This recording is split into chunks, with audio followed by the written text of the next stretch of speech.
Hello everyone, welcome to the channel Mystic Tarot. ये monthly reading है अक्टूबर के महीने में। देखते हैं कि लियो, सन, मून और असेंडेंट लोगों के लिए क्या सिचुएशन रहेगी। करियर और रिलेशनशिप दोनों को डिस्कस करूंगी मैं। ये एक जनरल रीडिंग है, हो सकता है आपसे फुली रेजोनेट ना करे। एक्यूरेसी के लिए आपको पर्सनल रीडिंग को प्रेफर करना चाहिए। रीडिंग को लाइक करना, चैनल को सब्सक्राइब करना मत भूलिएगा। स्टार्ट लेते हैं। रिलेशनशिप के लिए मेरे पास एडवाइस के कार्ड्स अलग अलग मौजूद हैं, तो पहले मैं रिलेशनशिप डिस्कस करूँगी। सबसे पहले तो आपको नज़र आ ही गया होगा, सोलमेट का कार्ड है यहाँ पे। साथ ही साथ यहाँ पे कार्ड जो है वो एम्परर और एम्प्रेस का है। अगेन ये बात ये शो करता है कि ये एक सोलमेट एनर्जी है। दो लोग हैं जो कि एक दूसरे का सोलमेट हैं। यहाँ पे जजमेंट और जस्टिस का कार्ड मौजूद है। ये भी यही बात कर रहे हैं कि ये एक ऐसा रिलेशनशिप है जो फेटेड है, जो डेस्टिन्ड है। यहाँ पे ये जो स्प्रेड मैं बनाती हूँ, इसमें इस टाइम के ऊपर लियो लोगों के लिए 1 2 3 4 5 6 जो है वो मेजर आर्काना मौजूद हैं। अगेन दैट शोज़ कि there is something big which is going on in Leo people's life. अच्छा, अब इस टाइम के ऊपर सूरत हाल जो है वो ये है कि आप जो हैं वो यहाँ पे एक एम्पर के तौर पे आ रहे हैं। आपका जो फियर है, ईगो है, ठीक है, वो आपको रोके हुए है। और ये ईगो और फियर जो है कंट्रोल बेस्ड है। आप अपना कंट्रोल नहीं लूज़ करना चाहते, आप अपनी सॉफ्टर साइड नहीं बताना चाहते, या आप किसी किस्म की अपनी वीकनेस नहीं शो करना चाहते एम्प्रेस के आगे। इसीलिए आप जो हैं वो इस टाइम पे क्वाइट हैं, जबकि ज़रूरत इस टाइम पे जो काम करने की है वो पेज ऑफ कप्स की है। यू रियली नीड टू से सॉरी, से हेलो, ठीक है, समथिंग, कुछ ना कुछ ऐसा जो कि आपको इनिशिएट करना है। ये नहीं है कि आपको रियलाइजेशन नहीं है। जजमेंट का कार्ड हमें बता रहा है कि आपको बहुत अच्छे से समझ आ गई हुई है। ऐसा हो सकता है कि पिछले 2-4 महीनों में आपको यूनिवर्स की तरफ से इस किस्म के साइंस मुसलसल आए हों, जिनसे आपको बिल्कुल क्लियर कट पता चल गया है कि आप और ये पर्सन जो है ये सोलमेट है। लेकिन आप जो है वो अभी तक रेजिस्ट कर रहे हैं, ठीक है। हालांकि डीप डाउन आपको इस रियलिटी का अंदाज़ा है। एक दफ़ा आप दोनों के दरमियान में ब्रेकअप हो चुका हुआ है। 10 ऑफ सोर्ड्स टावर का कार्ड है, जो कि ये शो करता है कि चीज़ें बिल्कुल टोटली ख़त्म है और पर्सन के साथ आपकी कोई कम्युनिकेशन नहीं हो रही। हालांकि ख्वाहिश आपकी पहले भी यही थी कि आप उनके साथ एक ऐसा बॉन्ड जो कि बहुत ज़्यादा स्ट्रेंथ जिसके अंदर होती है वो बनाया जाए। लेकिन जिस तरह से हालात बने, जिस तरह से सूरत हाल डेवलप हुई, तो वो एक ब्रेकअप की तरफ चली गई बात। बॉटम ऑफ द डेक मेरे पास यहाँ पे 10 ऑफ सोर्ड्स है, 4 ऑफ वॉन्ड्स है, 7 ऑफ वॉन्ड्स है। अगर आप अपने आप को इस खौफ से, रिजेक्शन के खौफ से, वल्नरेबिलिटी के खौफ से निकाल लेंगे तो ये रिलेशनशिप जो है ये रिस्टोर हो जाएगा। जस्टिस एक आउटसाइड आउटकम के आउटसाइड इन्फ्लुएंस के तौर पे यहाँ पे कार्ड आ रहा है। दैट शोज़ के जिस पर्सन के साथ आपकी डीलिंग है उनको पता है कि आपने उनके साथ ज़्यादती की है। सो अब वो उस स्टेज के ऊपर पहुँच गए हैं कि जब तक आप अपने किए हुए को अनडू नहीं करते हैं, या सॉरी नहीं बोलते हैं, या प्रायश्चित करने की कोशिश नहीं करते हैं, वो नहीं एक्सेप्ट करेंगे।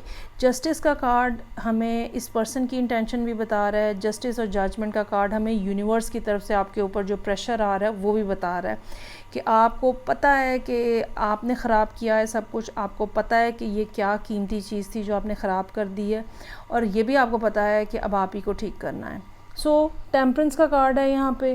कॉन्टीन्यूसली आप सोच रहे हैं, पिछले आप ये समझ लें कि 2 से 4 महीने का टाइम पीरियड हो सकता है, जो कि बहुत ज़्यादा ऐसा है जिसमें आप सिर्फ सोच रहे हैं क्या किया जाए, कैसे किया जाए, क्या किया जाए, कैसे किया जाए, क्या प्लान बनाया जाए, क्या मैसेज करूं, क्या जाऊं, क्या कहूं, कैसे चीज़ों को उसकी रीज़निंग क्या दी जाएगी, क्या बात कहूँ, किस तरह से कहूँ। ये सब चीज़ें जो हैं पिछले 4 महीने, 2 महीने ऐसा टाइम पीरियड हो सकता है जिसमें आप कॉन्टीन्यूसली सोच रहे हैं और बहुत ज़्यादा उसको फिगर आउट करने की कोशिश कर रहे हैं, जो कि अभी तक नहीं की जा सकी।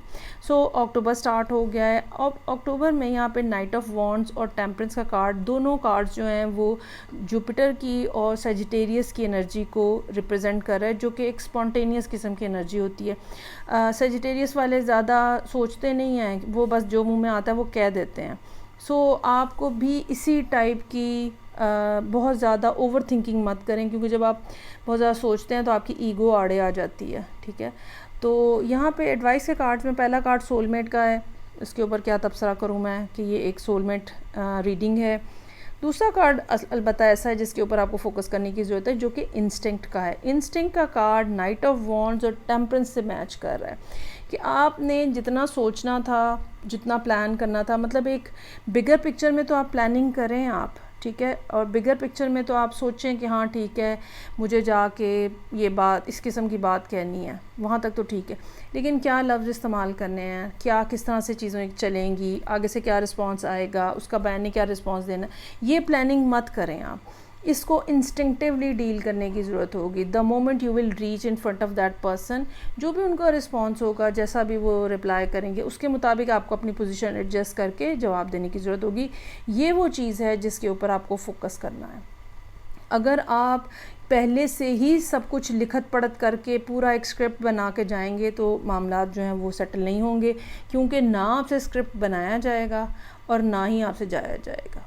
तो मेरा ख़्याल है कि अब आपके ऊपर जितना प्रेशर आ चुका हुआ है जजमेंट और जस्टिस का, you can not delay this thing any more. आपको ख़ुद भी पता है कि क्या चीज़ है, क्या रिलेशनशिप है, क्या पर्सन है जो कि आप लूज़ कर रहे हैं।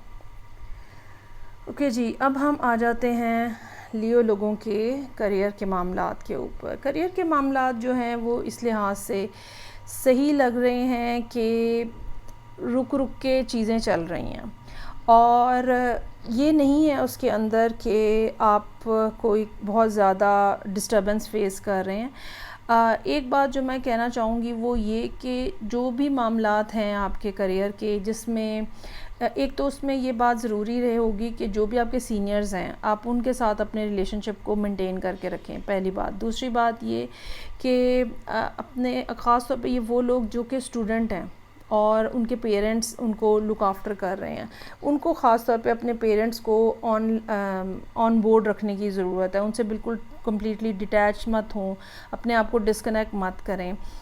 ये भी पॉसिबिलिटी हो सकती है कि इस महीने में कहीं ना कहीं कुछ ना कुछ लियोज़ ये बात डिसाइड करें कि ओके मुझे ये जॉब जो है इससे रिज़ाइन करना है और मुझे किसी दूसरी जगह जाना है। कुछ लोगों के लिए ये भी बात हो सकती है कि अगर आप के अगेंस्ट कोई लीगल सिचुएशन बनी हुई है, ठीक है, तो वहाँ पे कोई ना कोई डिसीजन जो है वो अब आ जाए, जिसके नतीजे में भी आप ये बात डिसाइड करें कि यहाँ पे अब नहीं रहना है।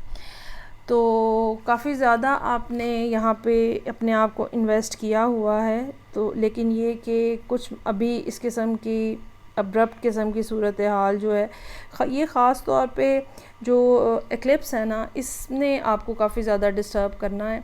तो इसको ज़रा देखिएगा कि अगले 6 महीने आपके लिए ये चीज़ जो है ये इरिटेटिंग रह सकती है। अच्छा, यहाँ पे एडवाइस के कार्ड लेकिन बहुत ज़्यादा प्रॉमिसिंग हैं, बहुत ज़्यादा अच्छे हैं। पहला कार्ड रेनबो और ब्लेसिंग का कार्ड है कि जो भी डिफ़िकल्टी इस टाइम पीरियड में आप महसूस कर रहे हैं, चाहे वो एक्लिप्स की वजह से है या जो भी ऑन ग्राउंड सिचुएशन बनी हुई है, लोग हो सकता है कि आपके अगेंस्ट हों या हायर अथॉरिटी आपके साथ कुछ ज़्यादा कोऑपरेटिव ना हो, तो ये बेसिकली ब्लेसिंग इन डिस्गाइज है।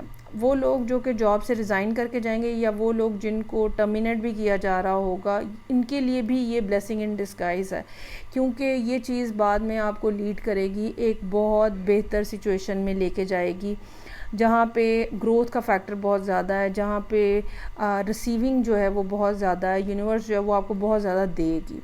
तो अभी जो भी सूरत हाल आपके सामने बने, जैसे मैंने कहा कुछ अब्रप्टली हो सकता है, तो जो भी सूरत हाल अभी आपके सामने बने उसको डे बाय डे बेसिस के ऊपर मत देखिएगा और उसको एक बिगर पिक्चर में देखिएगा, ठीक है। तो वो यकीनन आपको पता चलेगा कि चाहे अभी आप डिस्टर्ब हैं, चाहे अभी आप इरिटेट हो रहे हैं लोगों की वजह से या एनवायरनमेंट की वजह से, लेकिन लेटर ऑन यही चीज़ जो है अल्टीमेटली आपको फ़ायदा देगी, ठीक है। ब्लेसिंग इन डिस्गाइज का वर्ड जो है वो यहाँ पे बार बार मुझे आ रहा है माइंड के अंदर। सो ये थी रीडिंग जो कि लिए लोगों के लिए थी, सन, मून एंड असेंडेंट। फीडबैक का मुझे इंतज़ार रहेगा। मैं आपसे नेक्स्ट रीडिंग से भी मिलूँगी। अपना ख्याल रखिएगा। खुदा हाफिज़।